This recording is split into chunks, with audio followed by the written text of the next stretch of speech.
Hello, Zurab. Is the concept of function clear to you? You know what? There are so many definitions of this concept. First Mhm. at school, then at university. Then it also depends on which course you're taking. Once I even asked my colleagues Mhm. what is a function, and they all gave different answers. So maybe the answer is no. So shall we discuss the concept of a function then? I think so because students are so utterly confused because of these undergraduate textbooks and exactly what you mentioned, the courses treated functions differently. So at least we should tell them what functions means by set theoretically. Well, I read up somewhere that it was actually Richard Dedekind who Mhm. first formulated the set theoretic definition.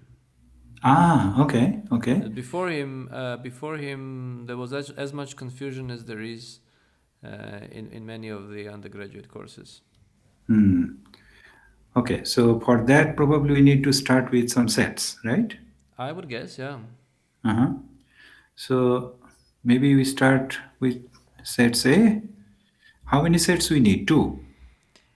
I think we need two sets because the function needs to have its domain, Mm-hmm. where the place where all the things we input into function lie, and the Okay. codomain. This is the environment where the outputs will be found. Okay. So let us write two sets, and you said this will be the input place, and this will be where the output will be deposited in some sense, right? Right, and the precise terms there are domain and codomain for these sets. Uh-huh. Okay. Okay. And then, okay, these two are sets. That's we understood. And then how the assignment will be done? Well, the nice thing about the general definition of a function is that it doesn't matter. So if I make a little drawing here, expanding Mm-hmm. the sets A and B, and thinking of these dots as the elements of those sets, Mm-hmm. um, the definitions used before Dedekind kind of suggested there needs to be some kind of arithmetic formula maybe. But Mm-hmm. Dedekind's definition says the function can literally do anything except that it must be of special kind. So for instance, if I take this element and map it there by the function, then the same element cannot map to somewhere else as well. Ah, so you are saying that I cannot do this. No, Ah, not if you have a function.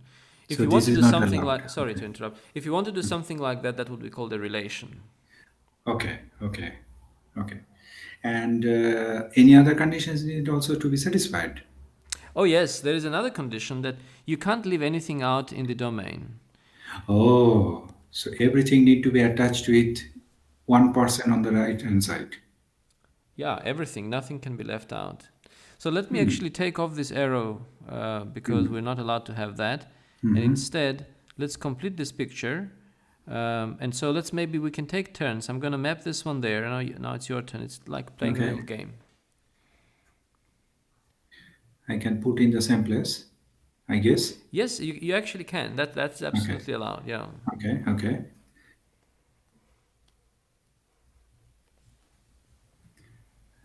Ah, this is fun.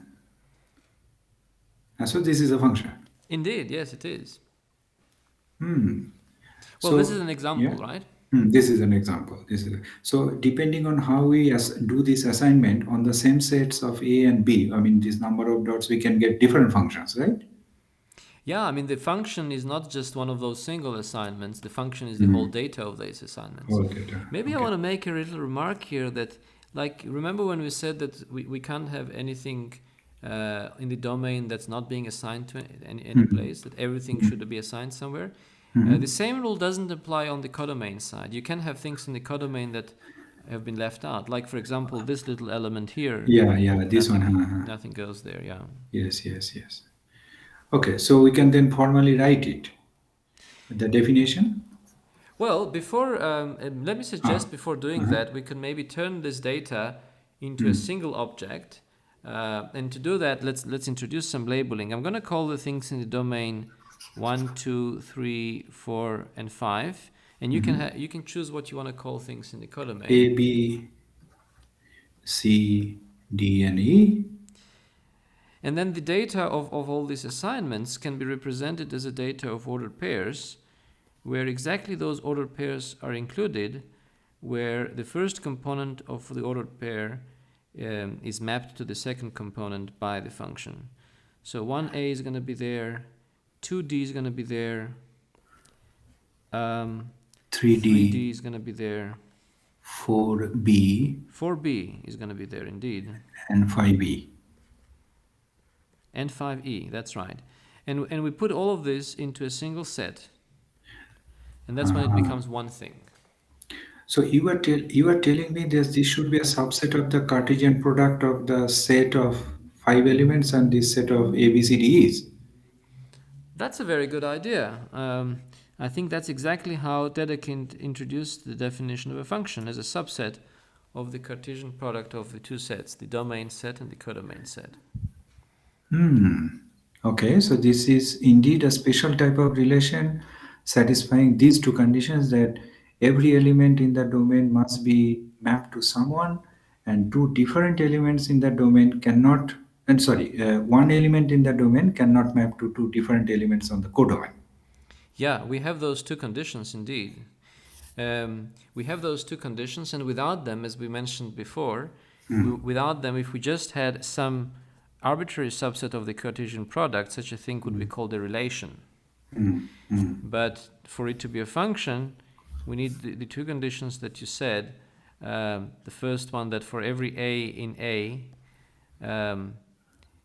well, I suppose we can write these two English. conditions in just one step. For every a in A, There there exists a exists a unique B. That's right, yeah. Such that AB pair should be in R. That's right, yeah. That's right, yeah. But we generally do not denote it like R. We generally, as we have seen in our books, it's written like F, then arrow, and B. Probably those are more convenient notation. Well, it's nice that you bring that up, because indeed this is not how we usually see functions in various different situations. Because there is a unique B for each given A, I could actually represent that B using notation that only makes use of the function and the starting element. I couldn't understand you. Well, so let's say we call this function R, right? Now I take an element A in A, right? You mean one of these? Okay. Yes, Yeah. For yes. example, in this case, it could have been, let's say, this element 1. And then I write this expression R of A with bracket A placed in brackets. And what that means is the unique element in the codomain to which my starting element maps.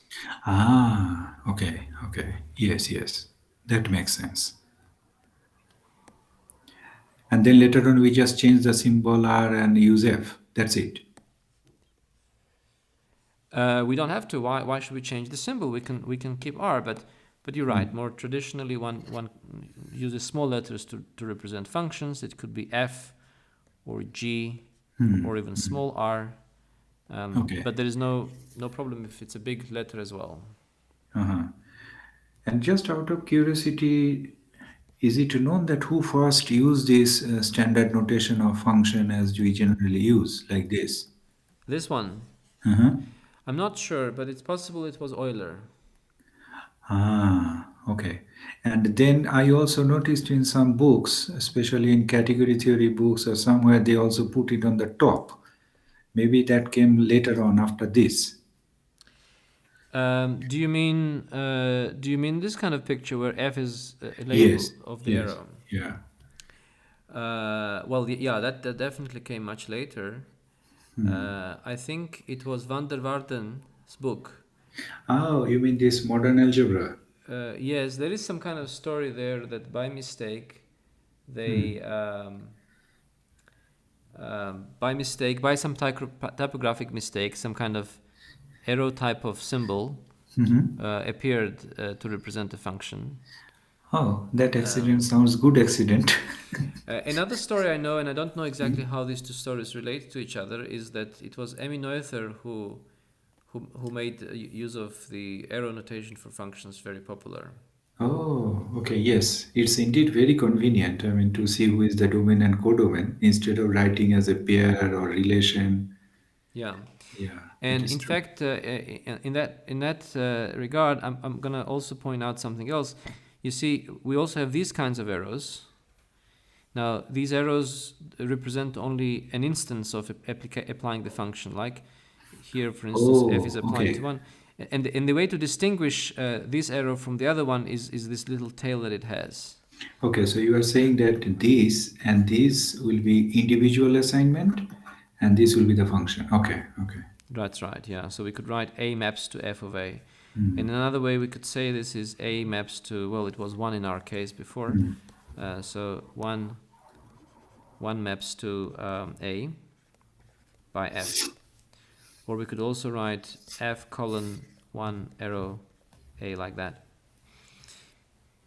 Ah, okay. By the way, I Good. just I just realized that maybe our example was a bit confusing because we used the a here, Yes. and then there was also a here inside the set b. Uh, So you should maybe change it to one or something and then it will be safe. yeah, it was probably better to write here maybe x, Yeah.